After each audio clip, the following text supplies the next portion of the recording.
Buy my new audiobook entitled American Dysfunction Trumps Politics, available at audiobooks.com for only $16 US.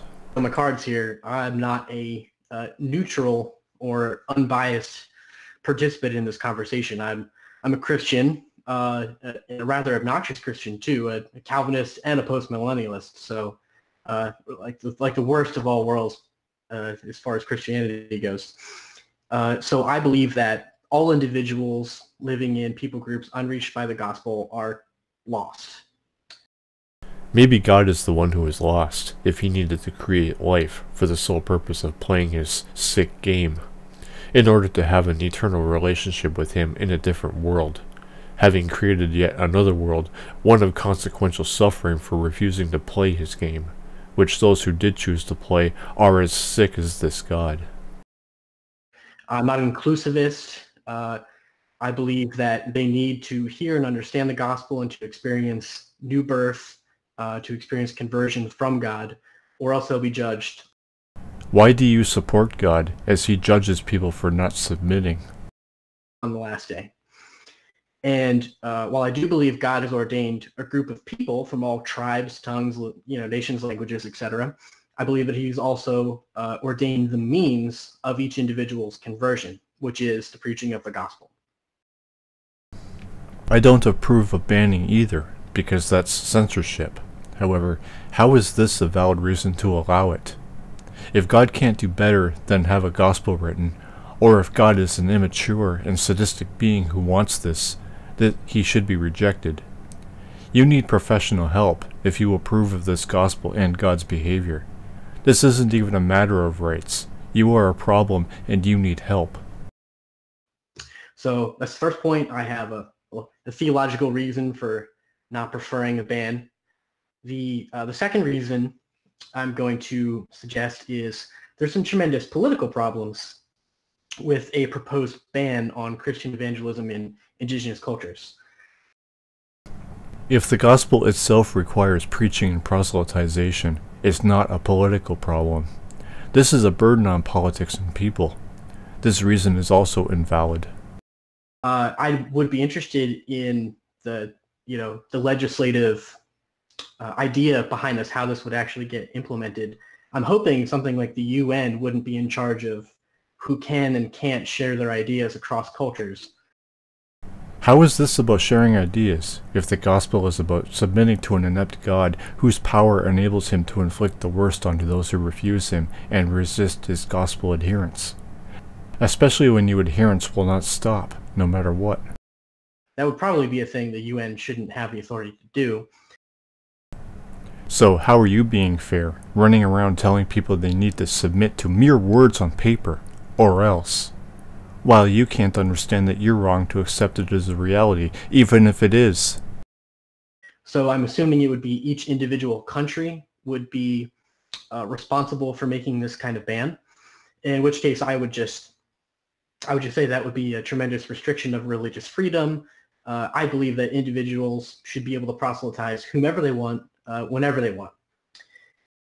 Maybe you should be asking yourself why you want to essentially threaten people, which is what you're actually doing, and spreading fear into other people, instead of stating your reasons why a ban is wrong. And government shouldn't legislate against rudeness. That's not... Rudeness?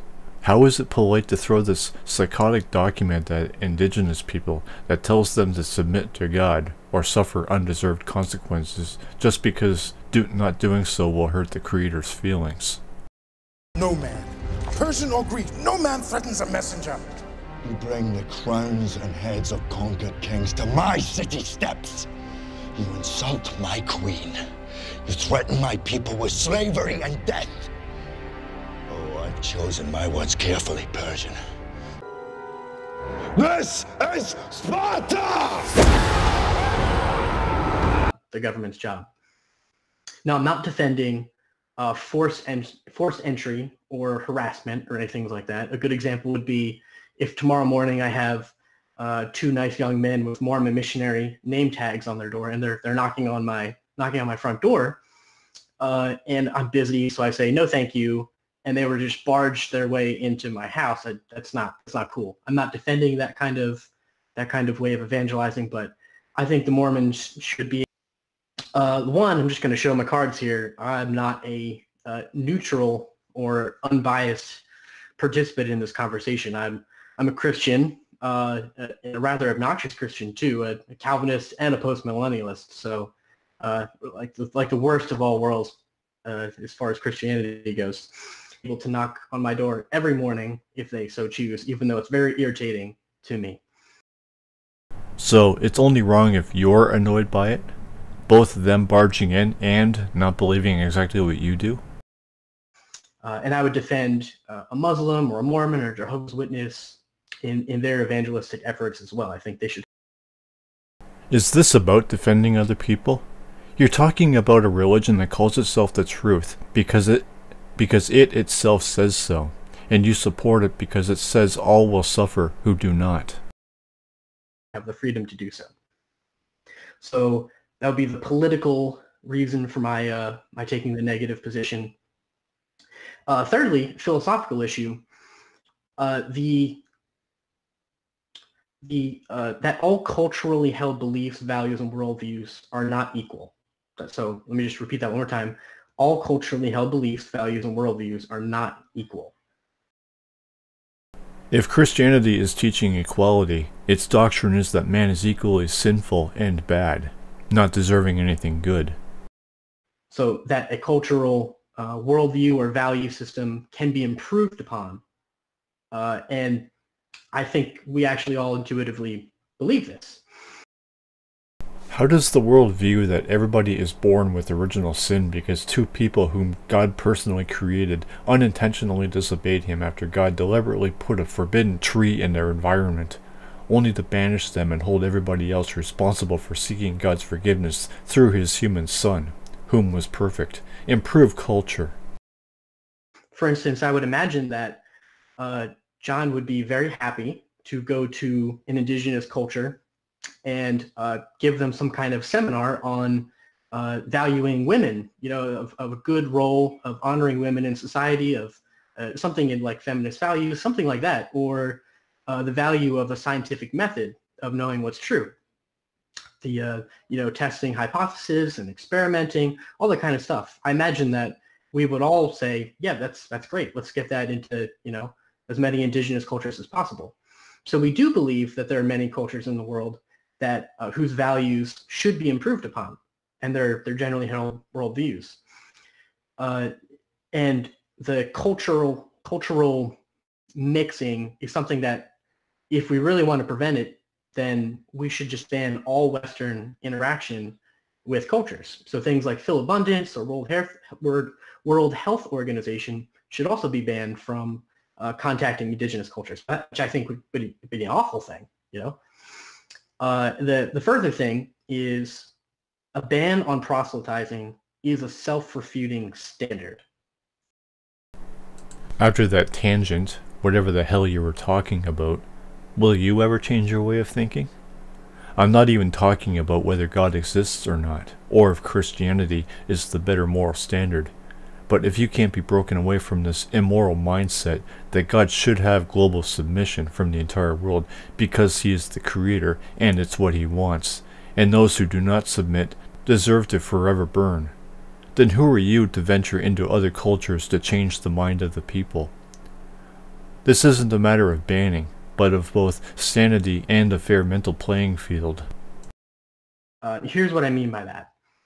So if the standard is no one should seek to change another person's way of thinking, let's test that out in a couple situations. So George thinks that pierogies are the best possible dinner, and Sam thinks that tacos are the best possible dinner. Now, obviously Sam is right, but the standard would be that George shouldn't try to convince Sam that his idea of the best possible dinner is wrong. That just, their culturally held beliefs are both equal, neither is right, neither is wrong. That's fine. But what about someone who holds the cultural belief, that they should evangelize indigenous peoples? Did food create a universe and life? Does food have a gospel that it demands its creation understand and live by, or be judged? No? Then how is food a good analogy? Now, the standard says we shouldn't try to seek to change their way of thinking. So according to the standard, it can't be applied to the evangelizing of indigenous peoples. The evangelical notion that we're supposed to go and make disciples of all nations is something protected under this clause. So the point is to point out the incoherence of trying to convince people to stop trying to convince people, right? That's the point. And I would also point out that John has an entire YouTube channel dedicated to changing people's way of thinking. No. Most of us atheists have a channel to fend you religious people off with your propaganda, because you cause many social and political problems, especially in America. Most of these atheists also cover subjects like evolution because many Christians upload misinformative videos. This is blasphemy. This is madness.